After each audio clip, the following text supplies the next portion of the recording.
Feliz sábado a todos. Muito bom rever os irmãos, os amigos. Muito bom estarmos na véspera de um grande dia, o Dia das Mães. Eu cumprimento também a todos que nos assistem via internet. E como minha mãezinha já descansa no Senhor, eu gostaria de desejar um feliz Dia das Mães para todas vocês que estão aqui, para todas as mães que nos assistem via internet, em especial para a mãe da minha esposa, não é? A minha sogra, que me assiste lá em São Paulo, nesse instante. Feliz Dia das Mães para a senhora, dona Miraci. Amamos muito a senhora e queremos muito bem a senhora, seu esposo. Se não fossem vocês, eu não teria a minha esposa. Muito obrigado. Feliz Dia das Mães. Conta-se uma história de mãe também. Um rapaz havia se apaixonado loucamente por uma mulher que não o amava. Ele fazia de tudo para conquistá-la, para agradá-la, para trazê-la para perto de si, mas ela sempre dava uma desculpa e sempre fugia, sempre negava, enfim, ela não o amava. E vez por outra ela pedia para ele fazer algumas coisas para ver se ele se cansava. Afinal de contas, ele tem que se tocar. Mas não adiantava. Até que um dia, essa mulher malvada, ela teve uma ideia terrível. Uma ideia terrível. Ela disse o seguinte: eu só vou saber se você me ama se você fizer uma coisa que eu lhe pedir. E o rapaz apaixonado, louco, sem enxergar nada: tá bom, eu faço, pode me pedir o que for. E aquela mulher má olhou para ele e disse: eu quero o coração da sua mãe na minha mão. Qualquer um se chocaria, com tal pedido. Mas esse rapaz estava tão cego de paixão, tão cego na sua ilusão, que ele imediatamente volta para casa. E ele, num ímpeto de cólera, pega uma faca e mata a própria mãe. E abre o peito da mãe. E tira o coração da mãe. E sai correndo para entregar para aquela mulher megera que dizia que o amava. E no meio do caminho, quando ele corria com o coração da mãe, ele leva um tropeção e cai. E quando ele cai, sai uma voz do coração: filho, você se machucou? Aquele que não ama não conhece a Deus, porque Deus é amor. O amor, ele é manifesto num ambiente onde os relacionamentos muitas vezes ficam enfraquecidos. Enfraquecidos por problemas. Desde sábado passado nós iniciamos uma série falando a respeito de relacionamentos, com ênfase não somente o relacionamento entre marido e mulher, mas também entre pais e filhos, entre irmãos, em relacionamento entre amigos, relacionamentos. Se uma pessoa te ofender, você deve buscar a restauração logo, ou você deve aguardar que a pessoa te busque? Como lidar com a mágoa e com o ressentimento? É possível continuar amigo, ou continuar casado, ou continuar tendo qualquer tipo de relacionamento com alguém que você não concorda? Pelo menos não concorda em muitas coisas? É muito importante que nós venhamos a entender a base do relacionamento para que possamos aperfeiçoar nossos relacionamentos. Abra sua Bíblia na segunda carta de Paulo aos Coríntios, capítulo 5, segundo aos Coríntios, capítulo 5, versículo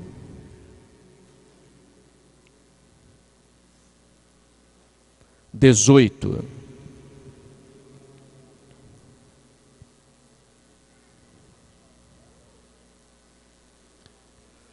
Tudo isso provém de Deus, que nos reconciliou consigo mesmo por meio de Cristo, e nos deu o ministério da reconciliação. Que incrível! Deus toma a iniciativa para nos reconciliar. Deus toma a iniciativa para nos buscar. Nós éramos e somos os culpados. Nós não merecemos. No entanto, Deus nos reconcilia consigo mesmo. Ele toma a iniciativa e vai atrás de nós. Ele nos busca.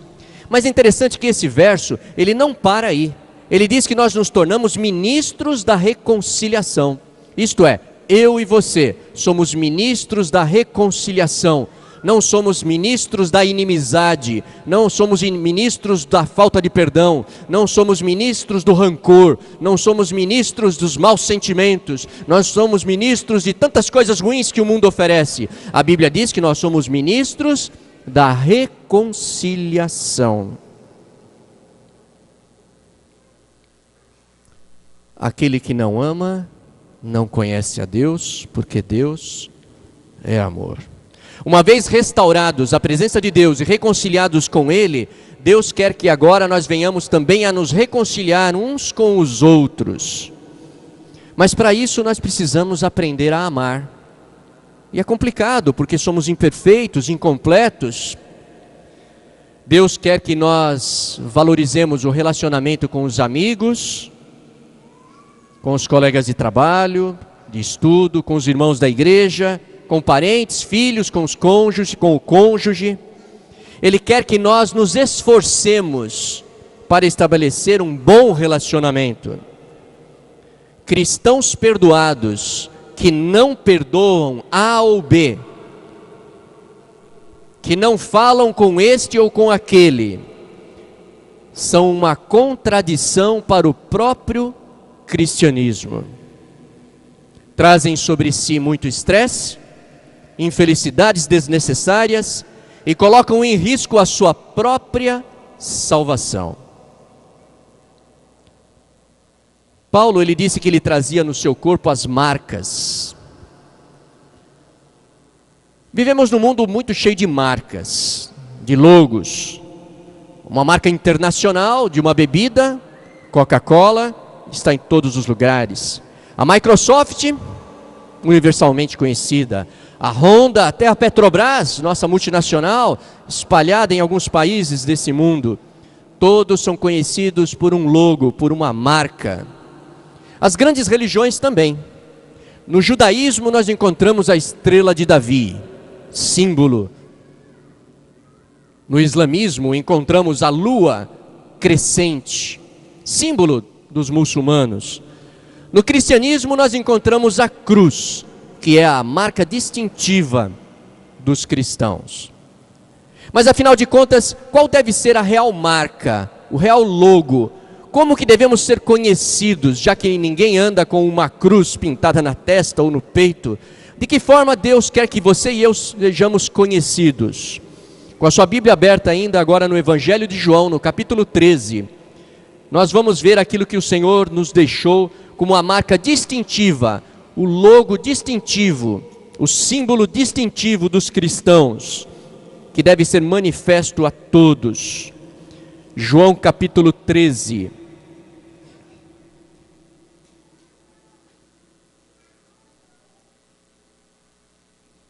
Verso 34.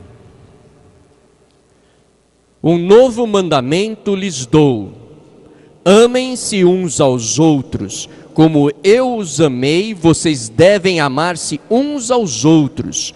Com isso todos saberão que vocês são meus discípulos, se vocês amarem uns aos outros.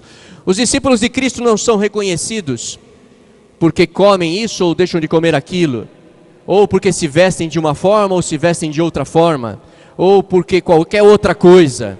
Todas essas outras coisas são uma consequência de sermos cristãos, e nunca há condição para sermos cristãos. A Bíblia diz que o cristão tem que ser conhecido pelo amor que ele demonstra ao outro. Essa é a marca distintiva Esse deve ser o nosso logo, essa deve ser a nossa marca patenteada, que ninguém deve tirar de você ou de mim. Nós devemos assumir uma atitude cristã de amar. Mas fato é também que nem sempre é fácil amar. Especialmente amar aqueles que nos ofendem, amar aqueles que realmente demonstram que não gostam de nós, amar aqueles que têm diferenças conosco, amar aqueles com os quais nós temos diferença com eles. Mas a Bíblia fala que nós devemos amar. Um mandamento novo, mas na realidade ele não é tão novo assim, porque quando Deus se revelou através de Moisés, ele também disse para amar ao próximo como a si mesmo. Interessante que Cristo apenas refletia aquilo que a Bíblia hebraica já havia dito séculos antes. Um teólogo alemão chamado Christian Schwarz, ele descobriu 8 marcas em igrejas que crescem. São diversas: culto inspirador é uma delas, ministério orientado pelos dons, outra, e todas essas nós perseguimos aqui na nossa comunidade Progresso. Mas existe uma marca que ele colocou como uma das fundamentais. Igrejas que crescem são igrejas que amam. Marca de qualidade: relacionamentos marcados por amor fraternal. Igrejas que crescem são igrejas que amam. Como você vai pertencer a um grupo que não te ama, que não sorri para você, que não te cumprimenta, que não te abraça, que não te aceita, que não te entende? Na realidade, somos ou deveríamos ser conhecidos como aqueles que amam. Lá na igreja de Corinto, lá naquela época, havia um problema entre alguns irmãos. Eles haviam feito um negócio e alguma coisa deu errada. Um deles se sentia ofendido e imediatamente procurou um juiz. 1 Coríntios capítulo 6, veja lá. 1 Coríntios capítulo 6, verso 1. A igreja de Corinto era uma igreja assim, tanto quanto pós-moderna também, né? Apesar daquela época, ela tinha muitas características similares às grandes igrejas das grandes cidades atuais. Ela tinha um povo misturado entre si, que tinham tentações e pecados dos mais diferentes.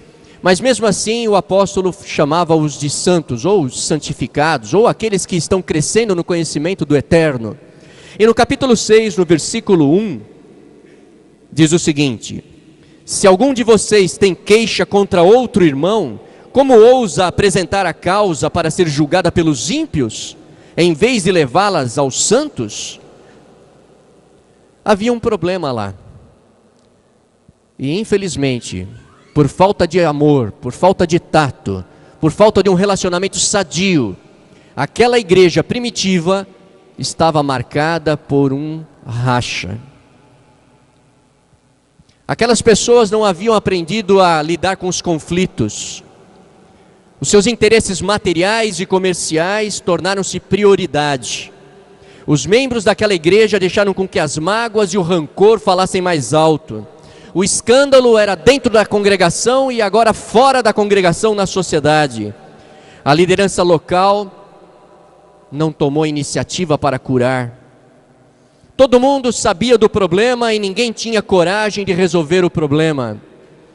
Paulo ficou escandalizado. Depois você lê o contexto, ele diz assim: acaso na vossa congregação não há ninguém que seja sábio o suficiente para julgar o caso entre vocês? Será que agora vocês que são membros, né, da igreja levam o seu caso diante de juízes que muitas vezes até desdenham da palavra? Paulo ficou chocado. No entanto, o que faltava à igreja de Corinto é aquilo que falta muitas vezes a nós também. Nos faltava aquele verdadeiro amor. Aquele verdadeiro amor. Jesus das bem-aventuranças, entre várias delas, Jesus ele destaca: bem-aventurados são os pacificadores.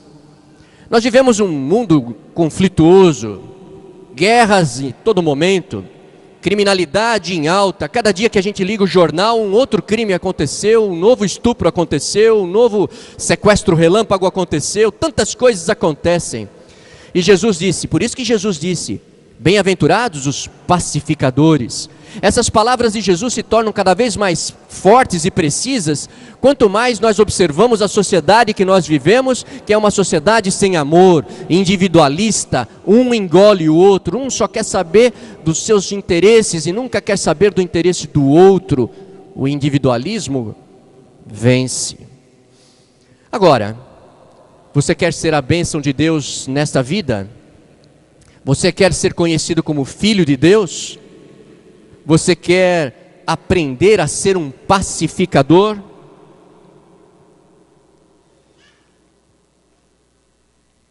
Ser pacificador não é necessariamente evitar o conflito. Ser pacificador não é necessariamente ficar fingindo que não existe problema. Não é ter medo de falar do problema. Deus não nos deu o espírito de covardia para lidarmos com a falta de paz. Precisamos ter o espírito certo, a atitude certa, a boa vontade de colaborar.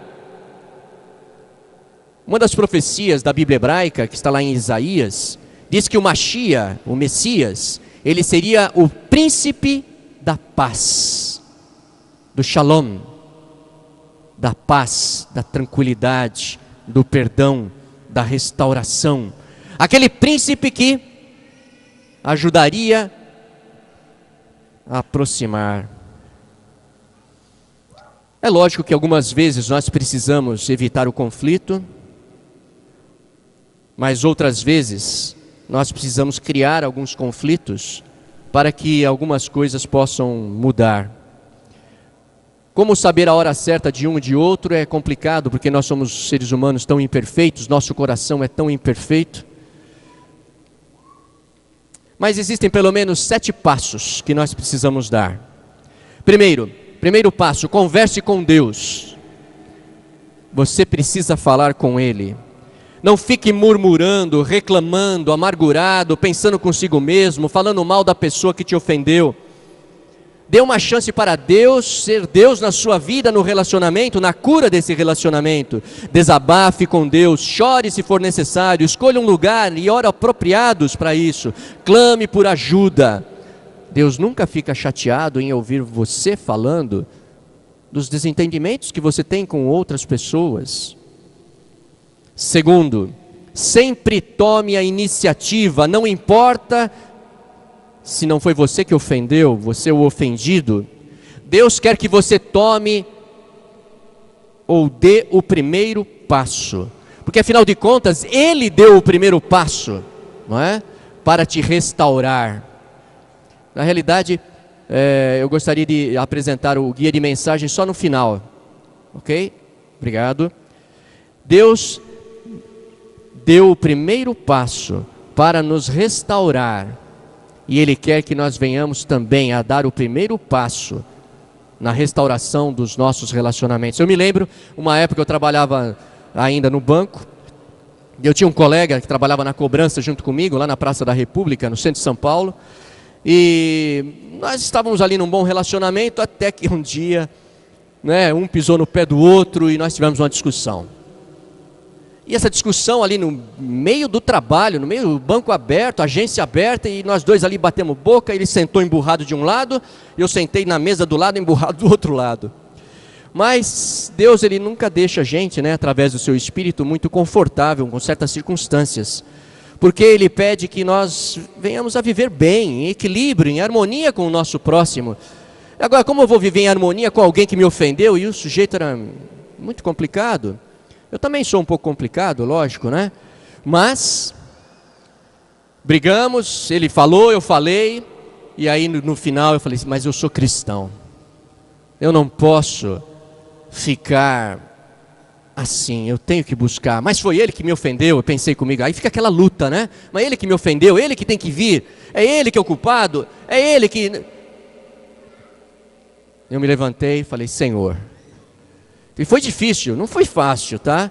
Nunca é fácil. Quando você se sente inocente e ainda você busca o relacionamento com a parte culpada que não quer reconhecer que é culpada, é muito mais complicado ainda. Eu me levantei, saí aqui de trás da minha mesa, vim aqui e falei: fulano, nós trabalhamos juntos, me perdoe pelas coisas que eu te falei, vamos embora, vamos em frente, deixa isso para lá. Ele escrevendo, ficou escrevendo, nem olhou, né? Aí ele olhou para mim e falou assim: vai depender de você. Aí eu, sabe aquela, tá bom, tá bom, engoli, ok, certo, tá bom. Sentei e falei: Senhor, o Senhor me pediu, eu fiz, me ajuda agora, não é? E por favor, tem misericórdia dele, porque não foi fácil. Mas na realidade a Bíblia nos ensina que nós como cristãos temos que buscar a reconciliação dos nossos relacionamentos. Nós devemos sempre tomar a iniciativa, porque Deus tomou a iniciativa para nos reconciliar com Ele. E Ele espera que você tome a iniciativa também. Terceiro passo: tenha compaixão pelos sentimentos envolvidos. E aqui tem um verso, tem outros versos, mas esse aqui ele é importante. Alguns de nós não ainda lemos esse verso. Veja lá, Eclesiastes capítulo 7, verso 16. Ele é um verso estranho. Ele é um verso estranho, mas é um verso muito importante. Eclesiastes capítulo 7.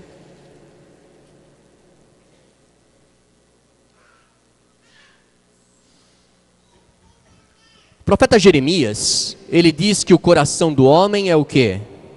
É enganoso, complicado, nosso coração é... Guardem essa passagem: o coração do homem, do ser humano é enganoso, complicado, o meu coração, o seu coração.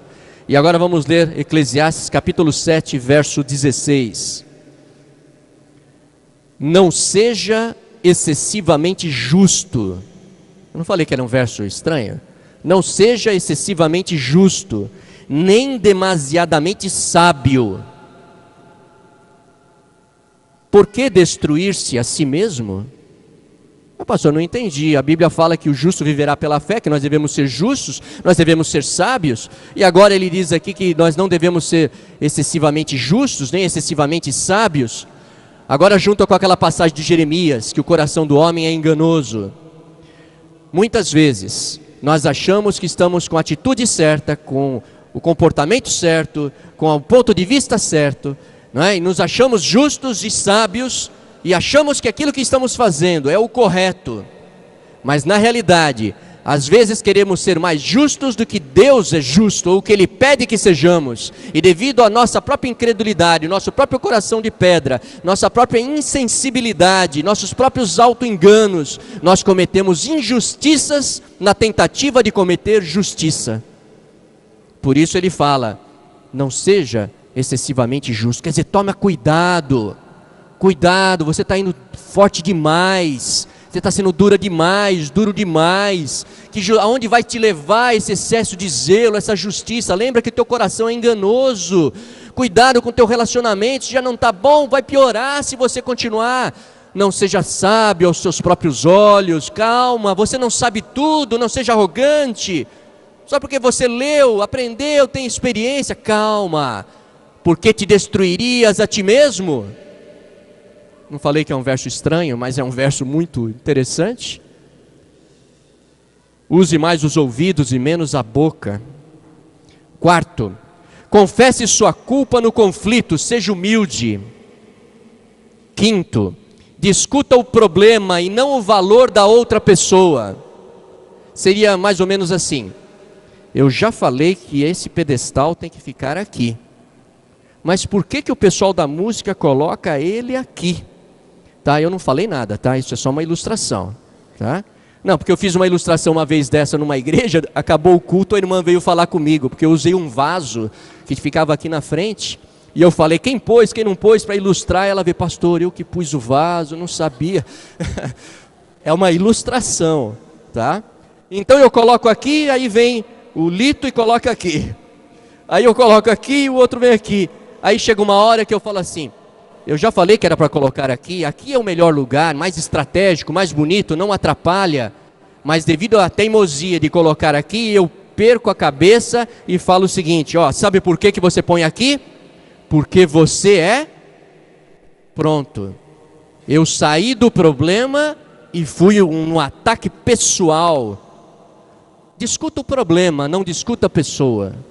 Discuta a dificuldade, não discuta o caráter do outro. Não diga que o outro é teimoso, que o outro é orgulhoso, que o outro é mau, e aí vai para a família, né? A tua mãe, teu pai, é por isso essa família. Pronto. E alguém disse o seguinte, que a melhor defesa é o ataque. E quando você me ataca, eu te ataco. Então não discuta pessoas, discuta problemas. Discuta problemas.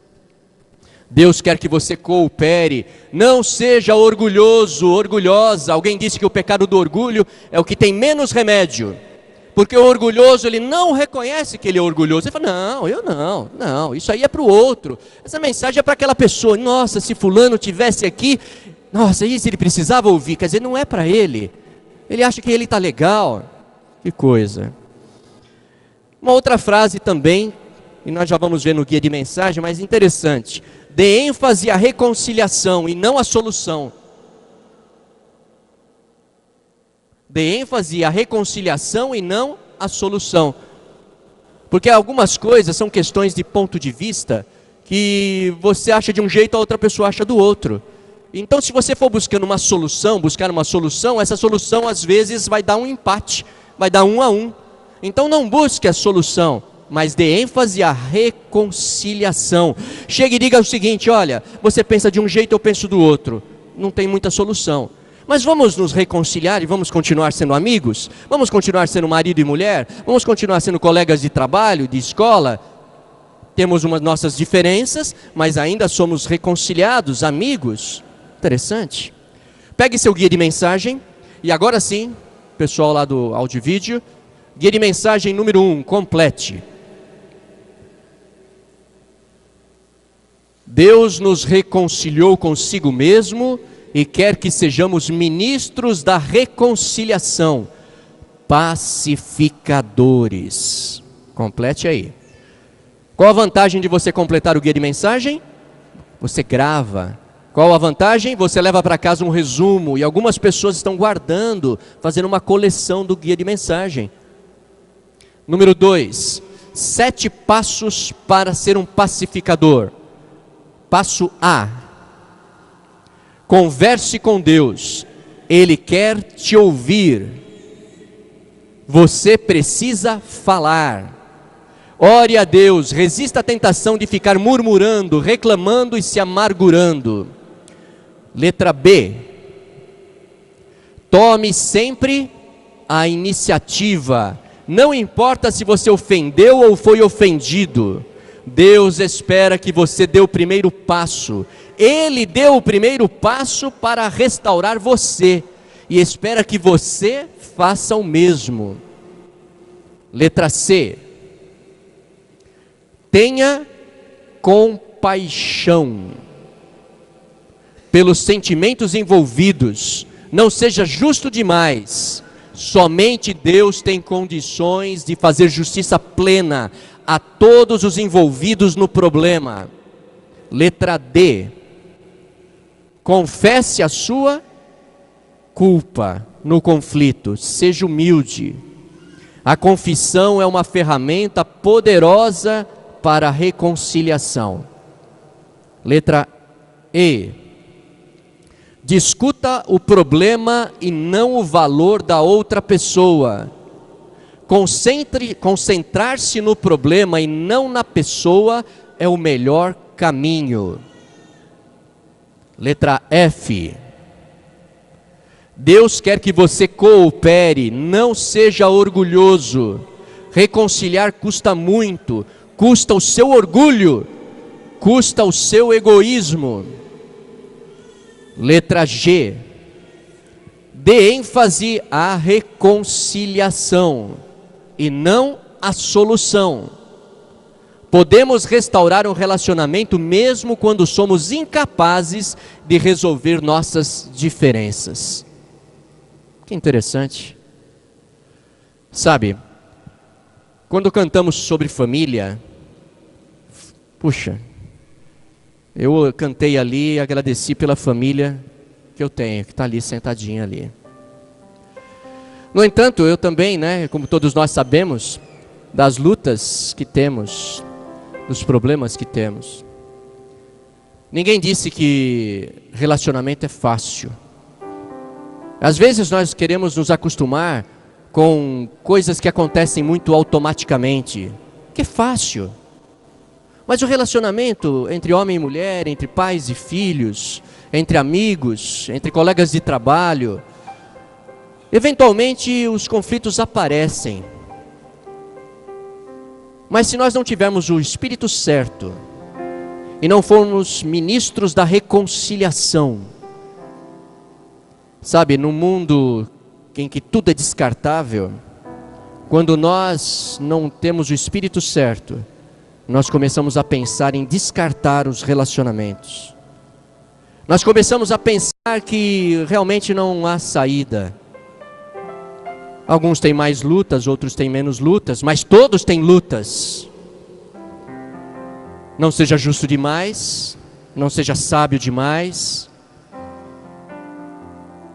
Busque aproximação e restauração, mesmo que o seu ponto de vista sobre alguns atos, algumas atitudes, alguns planos sejam diferentes. Deus fez assim. Nós não pensamos exatamente como Ele pensa, ou o que Ele quer que pensamos, mas mesmo assim Ele mantém um relacionamento com você e comigo. Mesmo assim Ele nos aceita como somos. Mas como aceitar alguém que é tão diferente de mim? Aceitar não significa necessariamente concordar. Aceitar significa amar mesmo com os defeitos de fabricação que cada um de nós tem, mesmo com o temperamento que cada um de nós tem. Aceitar é amar, é incluir. O mundo é excludente. Lá fora se exclui. Nós que fomos reconciliados, fomos aproximados, reconciliados com Deus, devemos também então nos reconciliar uns com os outros, porque essa é a ordem que Ele dá. Lembram do antigo hino? Reconciliai-vos já. É a ordem que Ele dá. Se você tem o desejo de ter um espírito de reconciliação, se você tem o desejo de ser um ministro da reconciliação, se você quer ser um pacificador e receber aquelas palavras do Senhor, bem-aventurados os pacificadores, e você levanta a mão e fala, obrigado, Senhor, é você que Ele está chamando. Então, se você quer ser um pacificador, apesar de todas as suas lutas, apesar de toda a ferida que você tem no seu coração que está aberta, que não está bom, mas você quer ser, Senhor, você gasta mais energia mantendo a mágoa do que perdoando. Você fica mais doente lembrando do pecado, da ofensa, do que assumindo o prejuízo. Afinal de contas, perdão é assumir o prejuízo. Perdão não é justo. Alguns colocam o perdão como a justiça e o perdão numa mistura. Seria mais ou menos como se eu pisasse no pé de alguém. Vai doer? Você me perdoa? Sim ou não? Sim? Ela me perdoou porque eu pisei no pé dela. Mas quem fica com a dor? Sempre quem perdoa fica com a dor, fica com o prejuízo. Lito, me empresta 5.000? Obrigado. Lito, infelizmente, me perdoa. Cara de pau, né? Me perdoa. Me perdoou. O devedor sai livre, não é? E aquele que perdoou fica com o prejuízo. Pense em qualquer coisa que alguém tenha feito contra você. Se você perdoar não tem nada a ver com merecimento. Perdoar não tem nada a ver com quando a pessoa me procurar. Perdoar, ele é injusto. Porque quem perdoa fica com o prejuízo. Mas é assim. Qual foi o prejuízo do pecado? A morte. Deus, para ficar com o prejuízo, se fez homem na pessoa de Jesus para poder morrer por nós. Até Deus, para nos perdoar, ficou com o prejuízo. Seja humilde para aceitar o prejuízo. Tenha amor para superar o prejuízo. E se você tem esse desejo, e isso é muito complicado para você, como é para mim, coloque-se em pé. E nós vamos orar com você. E vamos pedir para que Deus, aquele que reconcilia, Ele reconcilie o teu coração com a vontade dEle e com o teu próximo. Querido Deus, eterno Pai, louvamos o teu nome, Senhor, pela reconciliação. Louvamos o teu nome, Senhor Deus, porque nós precisamos, Senhor, ter um novo coração para poder realmente nos tornar pacificadores. Nossos lares precisam ser pacificados, nossos casamentos, nossos filhos, nossos pais, nossos colegas na escola, na faculdade, no trabalho, nossos amigos. Faz, querido Deus, de cada um de nós um instrumento de pacificação, de reconciliação, em nome de Jesus. Amém.